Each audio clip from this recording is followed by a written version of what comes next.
The past couple of days, what we've been doing is bringing together all of the research that's been done over the last 3 or 4 years under the N8 Policing Research Partnership. So we've got a number of people who've had small grants to look at pilot projects and to seed fund bigger projects around policing, all in co-production, policing in academia. And then we've got a number of PhD students, some of whom are directly funded by the N8 and some of whom are working in conjunction with the N8. So they've all been here today talking about their research projects. My personal interest is that I've worked in public protection for most of my career. I've also been an interview advisor, and I was working in a department where we were investigating volume crime, and I got a feeling from officers that they were coming back from interview having and believing what the suspect has said and probably hadn't got a truly balanced view. I'm not saying that's on every occasion, but it was quite apparent. So I was wanting to understand whether these people that are probably manipulators in their everyday life are actually trying to control and manage those interviews during police interviews in custody. The research around interviewing suspects has been quite few and far between.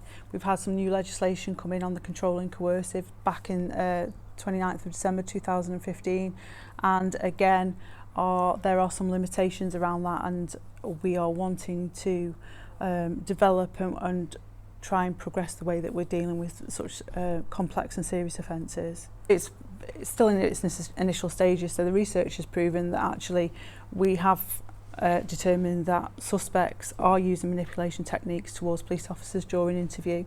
So the whole plan with that now is to try and get officers to recognise that in the first instance when the suspect is taking those opportunities to manipulate people, but also it's about maybe even using that in the planning and preparation of our interview, knowing full well the presentation of that suspect through their offending behaviour, that actually we can plan that and that we can use that as a tactic and a tool in part of our interviewing.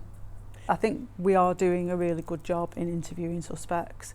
I think it is just another tool that's going to assist in making sure that we have a better judicial and justice outcome.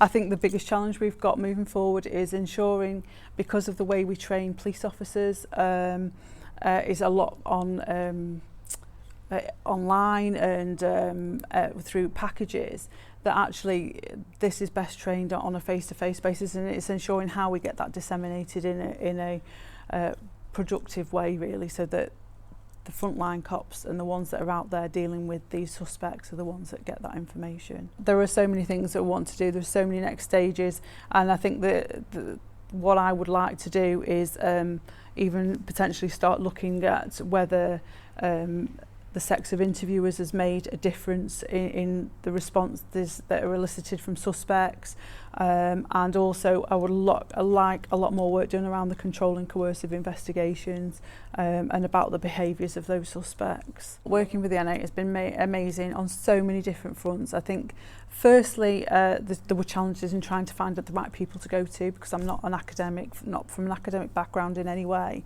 so that was a bit of difficulty, but once you got through that barrier it's been fantastic, not just on a basis for professional but on a personal level, because it really pushes your thinking and expands what you're wanting to do and what you're looking at, and how much benefit research can actually influence policing, and the same way as some of the stuff that we're doing in policing that can influence the research, and actually working together has been absolutely brilliant, and I would recommend it to anybody.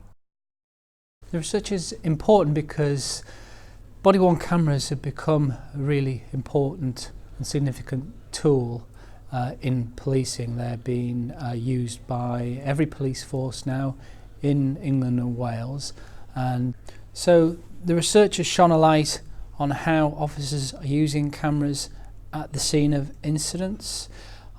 It's drawn attention to the way in which the cameras can be used to produce more thorough and effective investigations, the way in which the footage recorded can potentially be used within the criminal process, and of course they can produce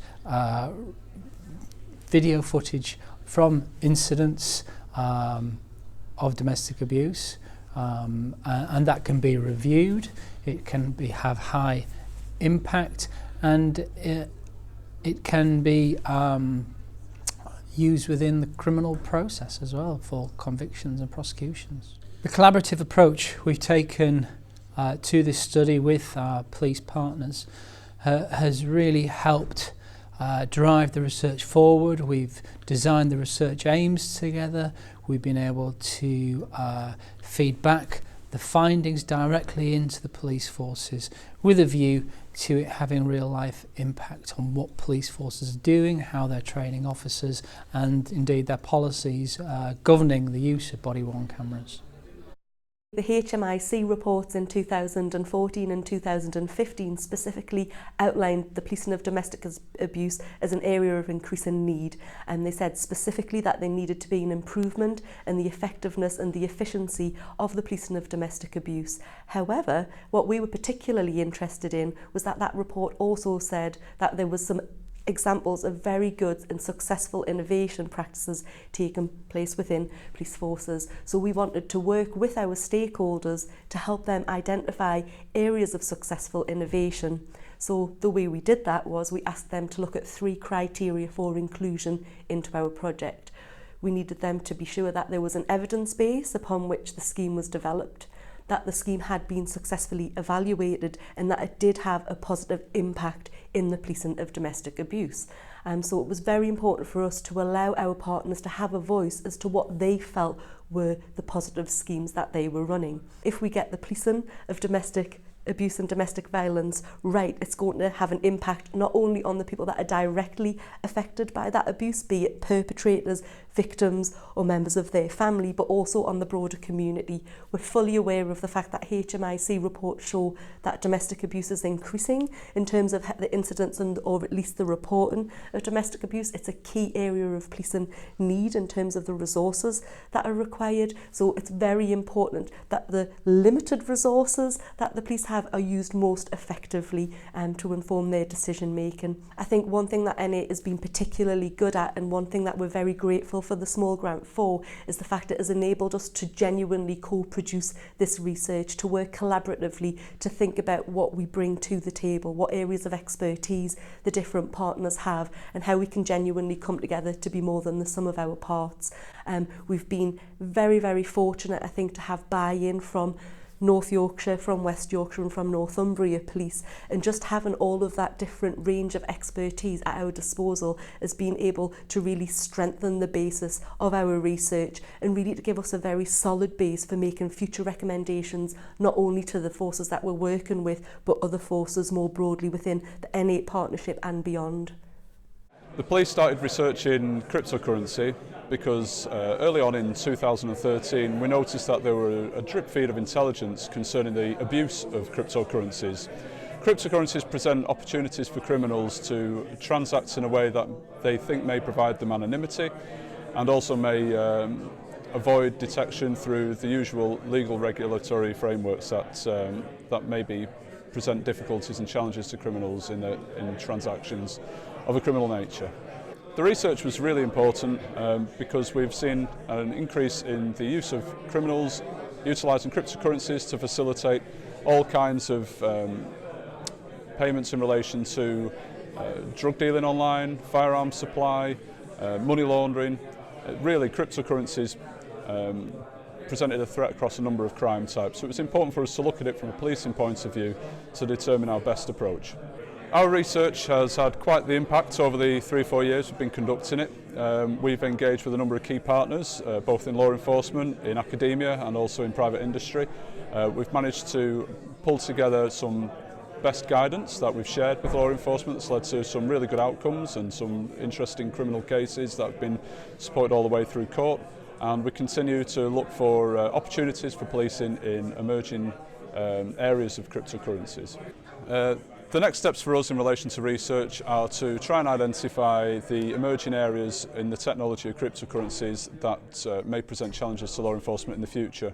There are technologies just around the corner that will enable fast, secure relatively cheap payments for goods and services. So if there are opportunities for benefits for society as a whole, there are no doubt going to be opportunities for the criminals to exploit these new emerging areas of technology. So we need to be cognizant as to the opportunities available to us as the police there.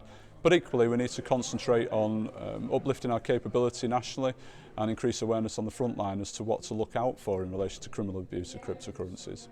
Working with the N8 has no doubt helped us a great deal.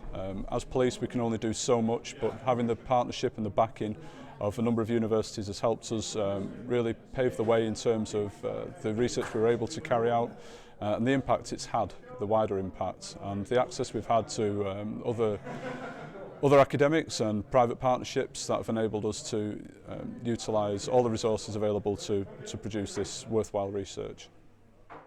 Why is it important to bring this cohort of people together?